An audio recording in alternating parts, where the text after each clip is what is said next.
46 today. This is like one of the best psalms. I know I say that all the time, but it is one of the best psalms.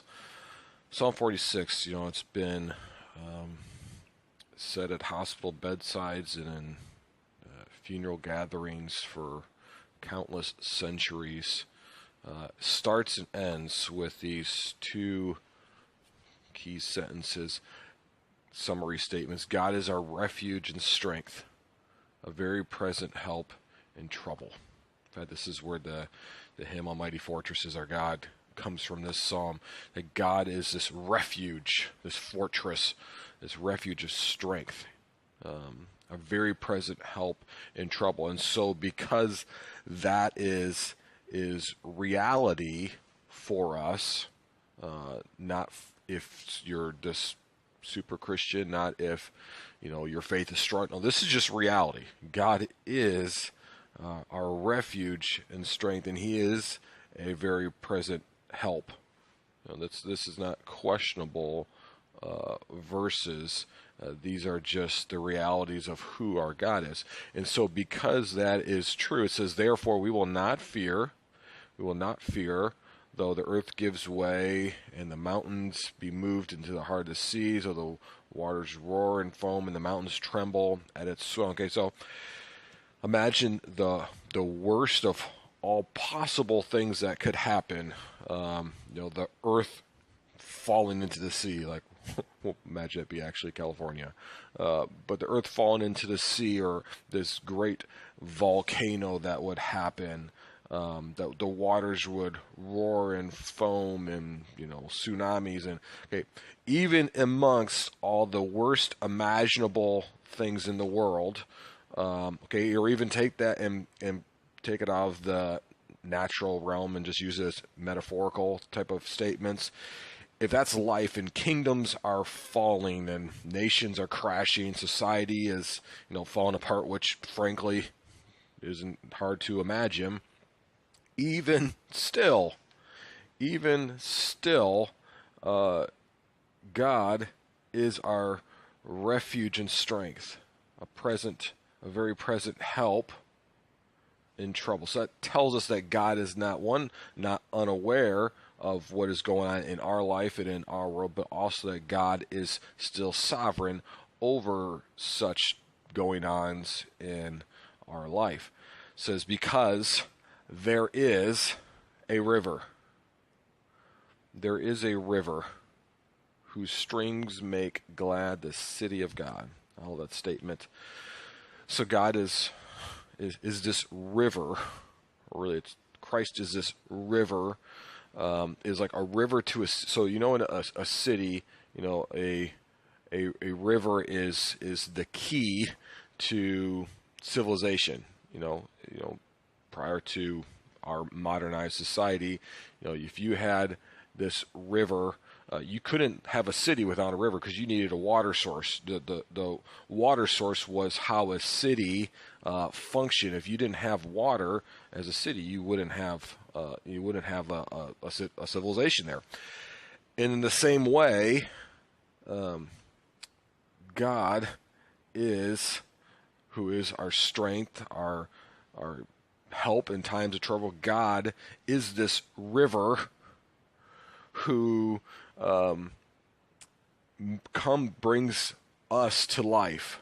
It says God is in the midst of her, she shall not be moved. God will help her when morning dawns. So our confidence, our belief, our faith in God, so that plus just, let me go back up here, like I said earlier, the reality, so not just our faith, but the reality that God is our refuge and strength, a very present help in trouble. So because of that being true, there is this river amidst all the dangerous and terrifying things that our world may be going through. In verses 2 and 3, there is this river that brings life to us. This our God who brings life to us. God is still with us. Emmanuel doesn't cease to exist. This river brings life to the city. Rivers of mercy, rivers of mercy and rivers of grace, rivers of power, of dominion. I mean, you can go on and on of these rivers, protection, sovereign rule, rivers of love. I mean, you could just go on and on of who our God is in amidst the trials and the terror of the earth giving way and all the scary things, whether those be physical or metaphorical or things in your life or things in this nation. We still have this God who is completely in control and completely sovereign, and his promises are always true. It says the nations rage and the kingdoms totter. His utters his voice. The earth melts. The Lord is the host. The Lord of hosts is with us. Here's a great line here. The Lord of hosts is with us. The God of Jacob is our fortress. There's a little Selah there. Selah means to rest. So think about those words is really what that Selah word means. So, and why is it saying to Selah this? Because really, I think verse 7 here, the Lord of hosts is with us. Don't forget, Emmanuel is with us at all times, despite what is going on. There is this river who's giving life to us that doesn't change, that doesn't shift with times or with happenings. God is not subjective to our trials and struggles in this world that we have as nations and as a world. In fact, it says the God of Jacob is our fortress. Again, like I like to say, there's no unnecessary detail, so why does it say that? Remember, Jacob in the Old Testament meant, cheat, which is kind of I guess you wouldn't expect to see that word. The God of the cheater is our fortress. No, but the God of, I guess you could say, unworthy sinners.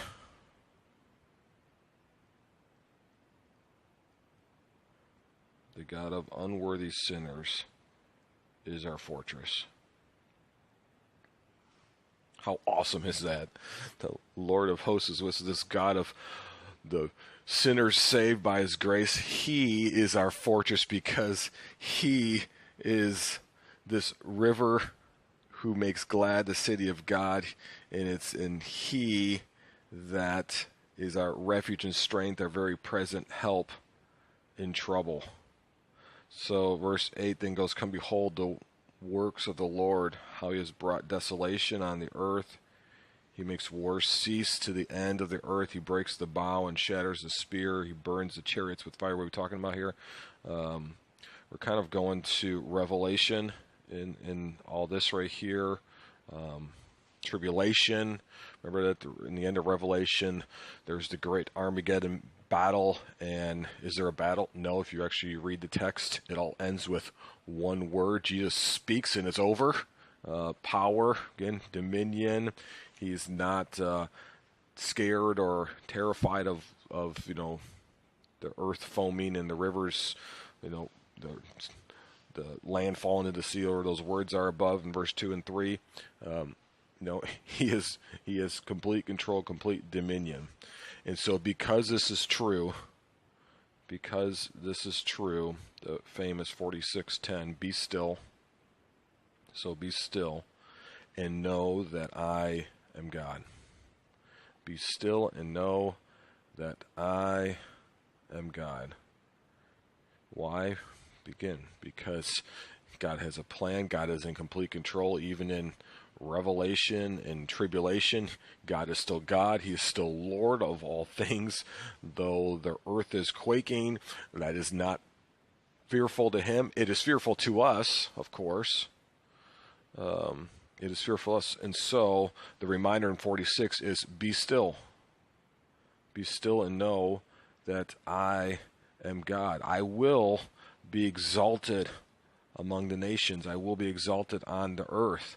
There's no question of this happening. So the fact that God is Lord and King and ruler and Savior, we can, as children,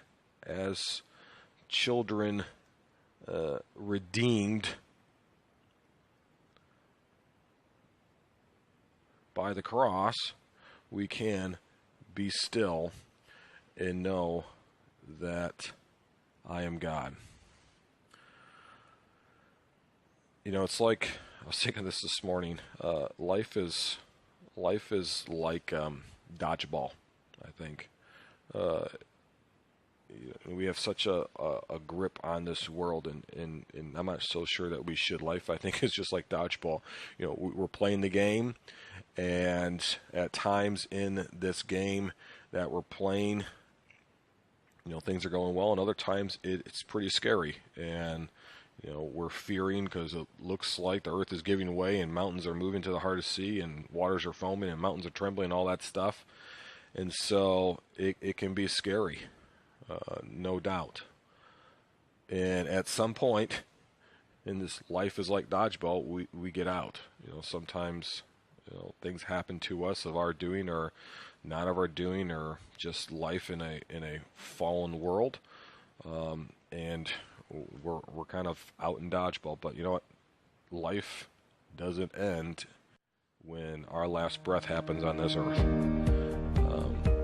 We have all the promises of heaven because of this cross right here.